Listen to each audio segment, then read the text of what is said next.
Hello, here we are again for our Bible study. We're doing the letter of James for those few people who may still be watching this. It's my favorite book. It's one of my favorite books because it says everything we need to know to live a very good Christian life. If we follow James, which is very short, it's only 5 short chapters, but is packed with really good advice.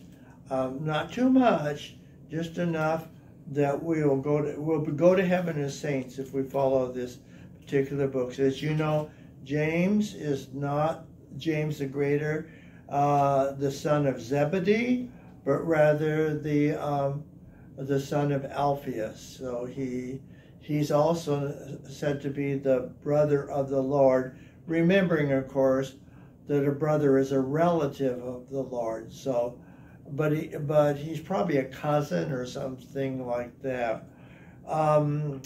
He's the bishop of Jerusalem, and I won't go through all the description of James. I've done that several times already. But he's writing to the 12 tribes of the dispersion, the diaspora, who are those who accepted the gospel. And he's writing to those who are in a time of trial for advice on how to survive. But really, every age is a time of trial because there always is trouble in the world. In his day, it was the persecution of Nero's persecution, and the Jews were persecuting Christians as well at that time. They turned out to be persecuted as much, and we won't say anything against the Jews, because they've had more than their share of persecution through history. And there are brothers in faith anyway, brothers and sisters in the faith. So we treasure and honor our relatives of the covenants. And I say covenants because there have been a number. Anyway, so he writes to tell us that we need to wisdom. And wisdom is basically to know where we belong and who we are. And that is we're of the royal law of liberation. That is, we live under the law of Christ. And it's his kingdom. That's what they call it royal, because it's in the kingdom. And so we strive to receive the crown. That's an image that we see in Paul. And so that's all preliminary stuff that I'm just reminding people of what that's about. And then we go to chapter 1, verse 19, which is kind of the outline for the whole book. Be quick to hear the gospel, and to be doers of the word, and then slow to speak, and then slow to anger. And so we have this follow through. It's hard to pick up on it in the book itself because it doesn't say. Now we come to the section where we're slow to anger. It doesn't say that. So you kind of have to guess at it. But also then in that second chapter, we went over not to have any kinds of partiality. And the example it gives, you have 2 people at your home. One, you fuss over them and say, come sit here and everything. And the poor person, you say, stand over there or sit at my feet. And we don't treat people that way, because in the kingdom, the royal law is that everybody's equal. Everybody has equal dignity and should be treated well. And then finally, in the last part of chapter 2, very important section, because that's where Luther wanted to get rid of this book, and he did get rid of it, but then his friend Melanchthon brought it back. Okay, so but Luther threw out Hebrews, the letter of John, 1 Peter, 2 Peter, book of Revelation. He got rid of a lot of stuff. And what does it tell you about a reformer that wants to throw anything out? He thinks that he is has so much authority, and it's so important that he can decide to throw out books of the Bible. That kind of tells you where he was coming from. Probably shouldn't say any more than that, huh? And then, but anyway, it says in chapter 2, verse 24, you see that a man is justified by works and not by faith alone. And that's the only place in the Bible. See, Luther said we are justified by faith alone. But that only place you can find in the entire Bible is right here, and it is not by faith alone are we saved. And so that's important for Catholics to know, especially if they're in apologetics and discussing with our Protestant friends. As a matter of fact, if you read most Protestant Bible scholars, they too will say the same thing.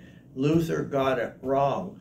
But unfortunately, what Luther got wrong started a whole movement of splitting the Christian church into many, I think we're up to like 4,000 or 5,000 different denominations, because once we just disagree with the Bible, once we disagree with the teachings of the church, then it's open to anybody who has a good idea.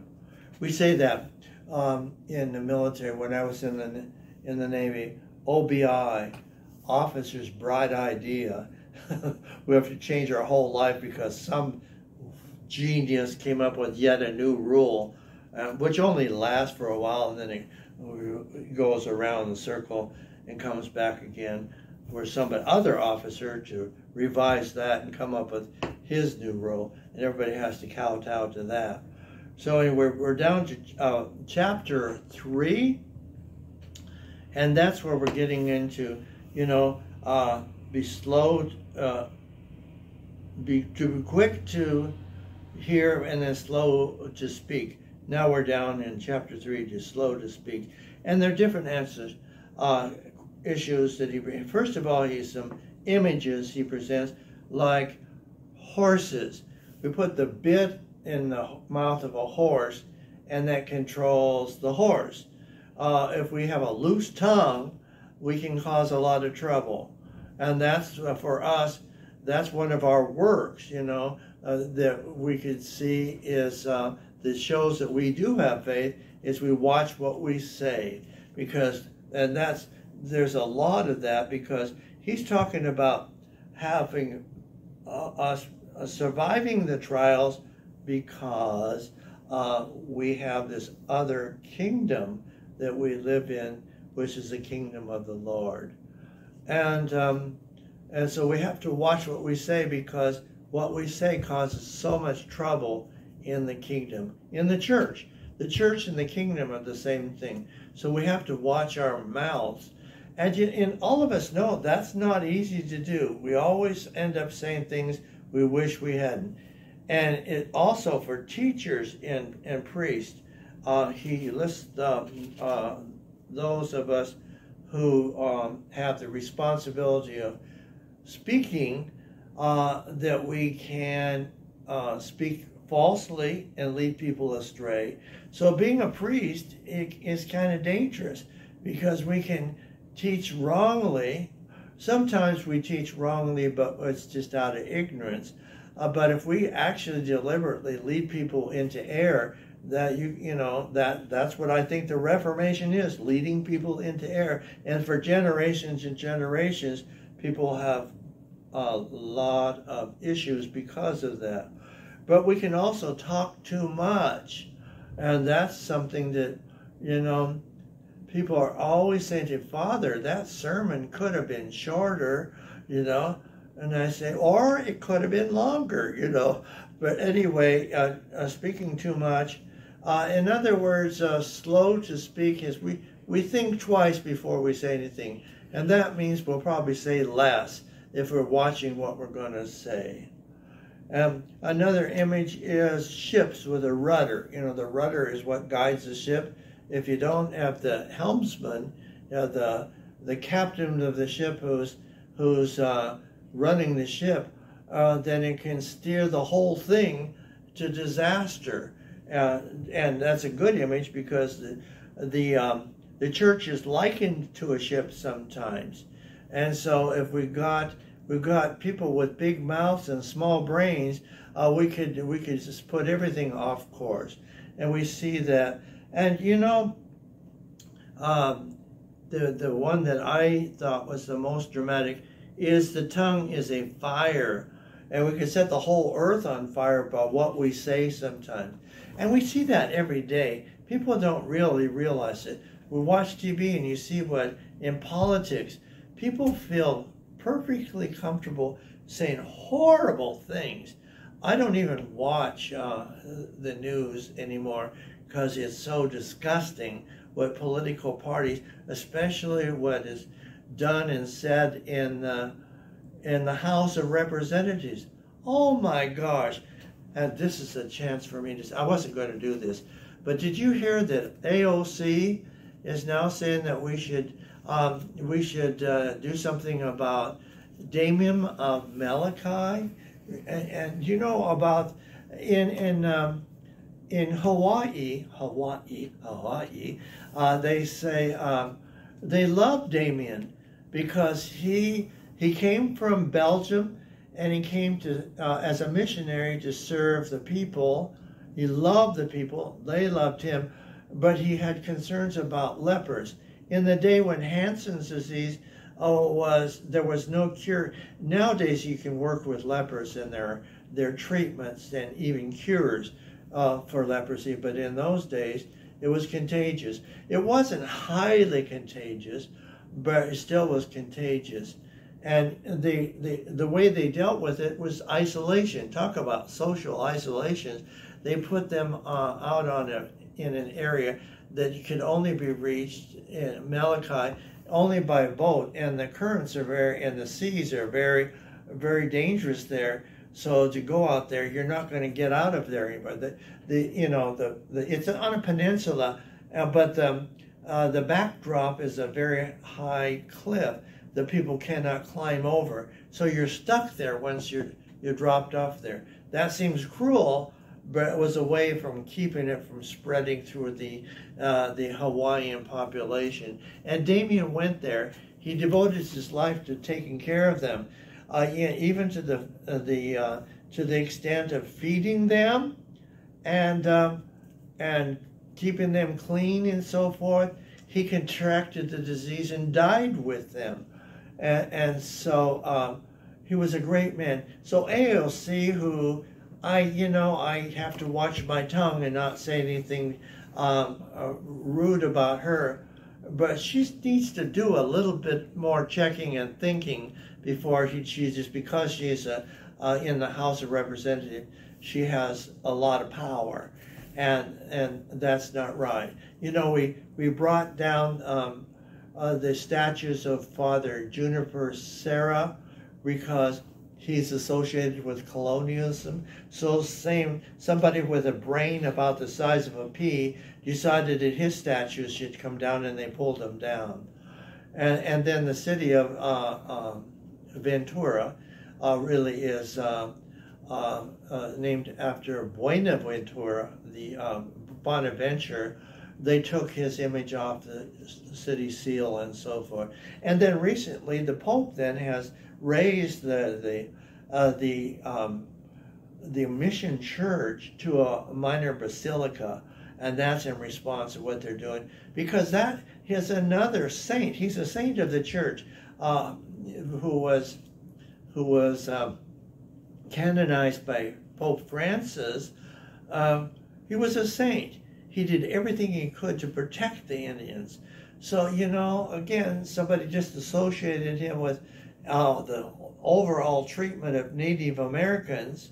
And by the way, I shouldn't have said Indians. We're supposed to say Native Americans now, because Native Americans don't like the term, and it's their choice of what they're called. So, but we're so used to saying Indians, like the Cleveland Indians and so forth.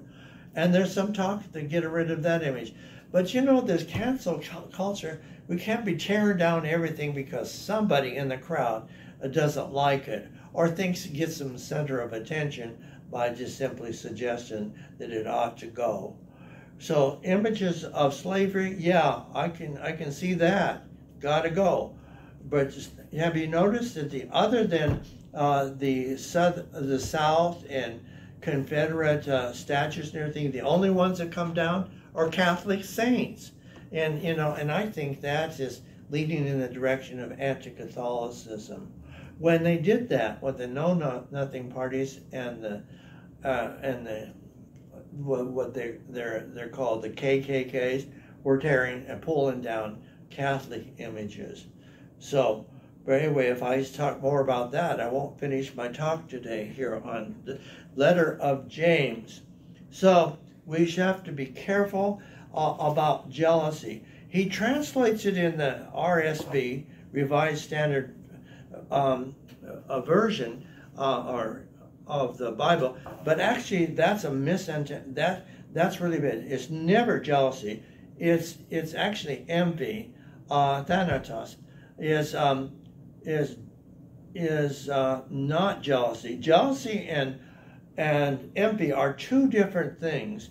We say that our God is a jealous God, even. So jealousy can be applied even to God, when God's purpose is to not want to lose us in his friendship with us.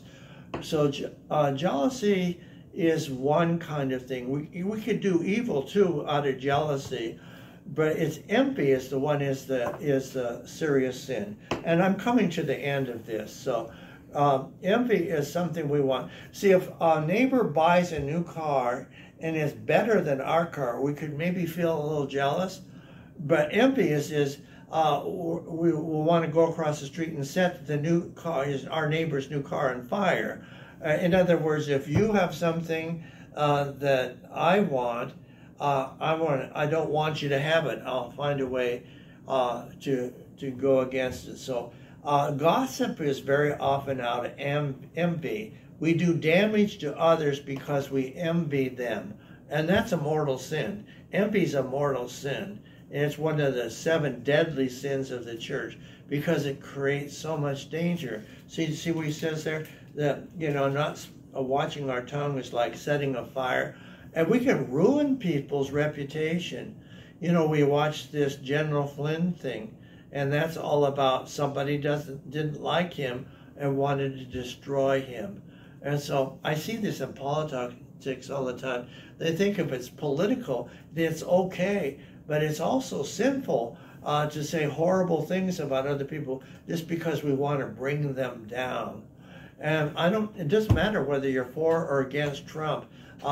So many things are hate Trump stuff that's actually sinful to do that sort of thing, even if you disagree with him politically.